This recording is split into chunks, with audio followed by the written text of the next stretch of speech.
तुलसी विवाह के दिन भूलकर भी न करेंगे काम, वरना पानी की तरह बह जाएगा पैसा। हिंदू धर्म में कार्तिक माह का बहुत ज्यादा महत्व है। इस माह में शुक्ल पक्ष की एकादशी को भगवान विष्णु 4 महीने की निद्रा के बाद जागते हैं। उनके जागने के बाद ही सभी तरह के शुभ और मांगलिक कार्य फिर से शुरू होते हैं। इसके साथ ही हिंदू पंचांग के अनुसार कार्तिक माह के शुक्ल पक्ष के एकादशी तिथि को ही तुलसी और शालिग्राम जी का विवाह किया जाता है। मान्यता है कि तुलसी विवाह संपन्न करवाने से कन्यादान के समान फल की प्राप्ति होती है और मोक्ष के द्वार खुल जाते हैं। साथ ही तुलसी जी और शालिग्राम की कृपा से विवाह में आने वाली बाधाएं भी दूर होती हैं।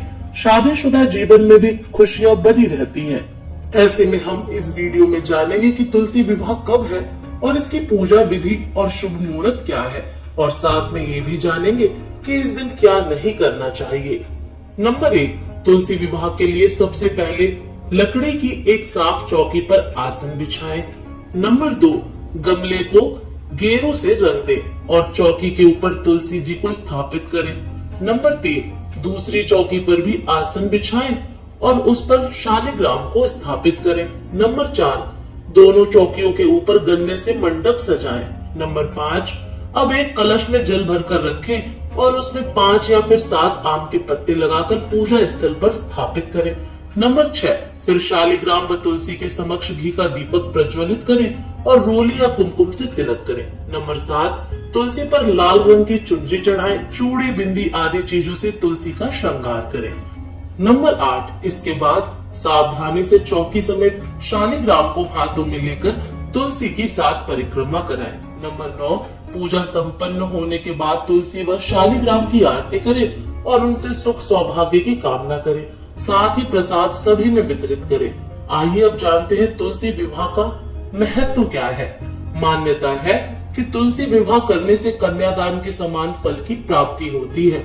इसलिए यदि किसी व्यक्ति की कन्या न हो तो उसे तुलसी विवाह करके कन्यादान का पुण्य जरूर कमाना चाहिए। जो व्यक्ति विधि विधान के साथ तुलसी विवाह संपन्न कराता है उसके मोक्ष प्राप्ति के द्वार खुल जाते हैं। साथ ही तुलसी और भगवान शालिग्राम का विधिवत पूजन करने से मनोकामनाएं पूर्ण होती हैं। आइए अब जानते हैं तुलसी विवाह पर क्या नहीं करना चाहिए। नंबर 1, नियमित दें तुलसी को जल। तुलसी के पौधे को रविवार, वीरवार और एकादशी के दिन पानी नहीं देना चाहिए। इसके साथ ही शाम के समय तुलसी के पौधे के पास दीपक जलाना चाहिए। कहा जाता है कि जिन घरों में सुबह शाम तुलसी का दीपक जलाकर जल दिया जाता है वहां मां महालक्ष्मी की कृपा सदैव उन पर बनी रहती है। नंबर 2, विष्णु की पूजा करते समय किसी भी प्रकार की तामसिक वस्तु का प्रयोग नहीं करना चाहिए।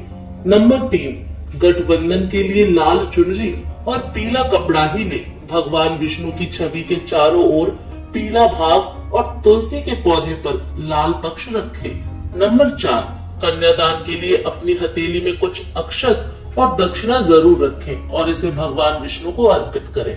नंबर 5, ध्यान रखें कि इस दिन तुलसी पर जल न चढ़ाएं, क्योंकि देवी भगवान विष्णु के लिए निर्जला व्रत रखती हैं। नंबर 6, तुलसी की पत्तियां चंद्र ग्रहण, सूर्य के छिपने के बाद, एकादशी और रविवार के दिन नहीं तोड़नी चाहिए। इसलिए विष्णु भगवान के भोग के लिए पहले ही तुलसी तोड़ ले। नंबर 7, इस दिन गुस्सा न करें और छोटे बड़ों से मधुर वाणी में बात करें। नंबर 8, इस दिन मांस, लहसुन, प्याज, मसूर की दाल आदि चीजों से दूरी बनाकर रखें। नंबर 9, रात्रि को पूर्ण ब्रह्मचार्य का पालन करें और भोग विलास से दूर रहें। नंबर 10, तुलसी का पौधा लगाते समय इस बात का ध्यान रखें कि वह दक्षिण दिशा में ना हो, इसे अशुभ माना जाता है। नंबर 11, तुलसी का पौधा हमेशा गमले में लगाना चाहिए। कहा जाता है कि जमीन पर तुलसी का पौधा लगाने से अशुभ फल मिलता है। नंबर 12, अगर आवश्यक ना हो तो तुलसी के पत्तों को नहीं तोड़ना चाहिए। घर में तुलसी के पौधे की ठीक से देखभाल करनी चाहिए। नंबर 13, रविवार, सूर्य ग्रहण, चंद्र ग्रहण और सूर्यास्त के बाद तुलसी के पत्ते कभी नहीं तोड़ने चाहिए। नंबर 14, अगर आपने घर में तुलसी का पौधा लगाया है तो उसकी उचित देखभाल करना जरूरी है। ध्यान रखें कि यह सूख न जाए और यदि मर जाए तो तुरंत उस स्थान पर एक नया पौधा लगाएं। सूखे पौधे को कूड़ेदान में न फेंकें बल्कि नदी में छोड़ दें। नंबर 15, तुलसी का अपमान नहीं करना चाहिए। जिस घर में तुलसी लगी हो वहाँ उसकी रोज पूजा करनी चाहिए, क्योंकि यह माना जाता है कि इसे पूजने वाला व्यक्ति स्वर्ग में जाता है। नंबर 16, शिवलिंग पर तुलसी की पत्ती नहीं चढ़ाई जाती है। पौराणिक मान्यताओं के मुताबिक जालंधर नाम का एक असुर था, जिसे अपनी पत्नी की पवित्रता और विष्णु जी के कवच की वजह से अमर होने का वरदान मिला हुआ था, जिसका फायदा उठाकर वह दुनिया भर में आतंक मचा रहा था, जिसके चलते भगवान विष्णु और भगवान शिव ने उसे मारने की योजना बनाई। पहले भगवान विष्णु ने जालंधर से अपना कृष्ण कवच मांगा, फिर भगवान विष्णु ने उसकी पत्नी की पवित्रता भंग की, जिससे भगवान शिव को जालंधर को मारने का मौका मिल गया। जब वृंदा को अपने पति जालंधर की मृत्यु का पता चला तो उसे बहुत दुख हुआ, जिसके चलते गुस्से में उसने भगवान शिव को श्राप दिया कि उन पर तुलसी की पत्ती कभी नहीं चढ़ाई जाएगी। यही कारण है कि शिव जी की किसी भी पूजा में तुलसी की पत्ती नहीं चढ़ाई जाती है। नंबर 17, तुलसी के पौधे को घर के अंदर नहीं लगाया जाता है। ऐसा कहा जाता है कि तुलसी के पति के मृत्यु के बाद भगवान विष्णु ने तुलसी को अपनी प्रिय सखी राधा की तरह माना था, इसलिए तुलसी ने उनसे कहा कि वे उनके घर जाना चाहती हैं, लेकिन भगवान विष्णु ने उन्हें मना कर दिया और कहा कि मेरा घर लक्ष्मी के लिए है, लेकिन मेरा दिल तुम्हारे लिए है।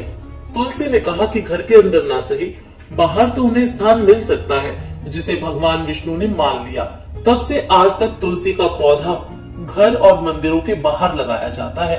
नंबर 18, तुलसी विवाह के दिन तुलसी जी को सभी श्रृंगार की चीजें चढ़ाना ना भूले।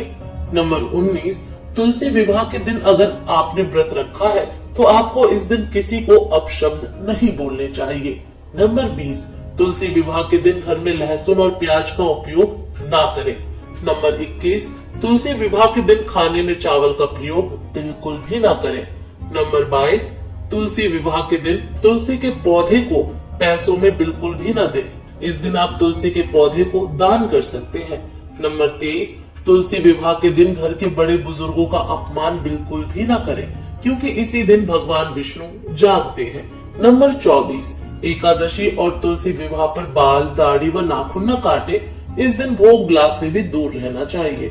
नंबर 25, तुलसी विवाह पर रात को सोना भी नहीं चाहिए। पूरी रात जागकर भगवान विष्णु जी का भजन कीर्तन करना चाहिए, इससे भगवान विष्णु की कृपा मिलती है। नंबर 26, तुलसी विवाह के एक दिन पहले ही सूर्यास्त से पहले घर पर झाड़ू लगा करके सफाई कर ले, क्योंकि एकादशी पर झाड़ू नहीं लगाना चाहिए। ऐसा करने से गलती से हमसे चींटी और सूक्ष्म जीव मर जाते हैं और इससे पाप लगता है, इसलिए एकादशी के दिन झाड़ू न लगाएं। नंबर 27, एकादशी तिथि पर जौ, मसूर की दाल, बैंगन और मूंगफली नहीं खानी चाहिए। नंबर 28, इस दिन किसी दूसरे व्यक्ति द्वारा दिया गया अन्न भी ग्रहण नहीं करें, इससे पुण्य नष्ट हो जाते हैं।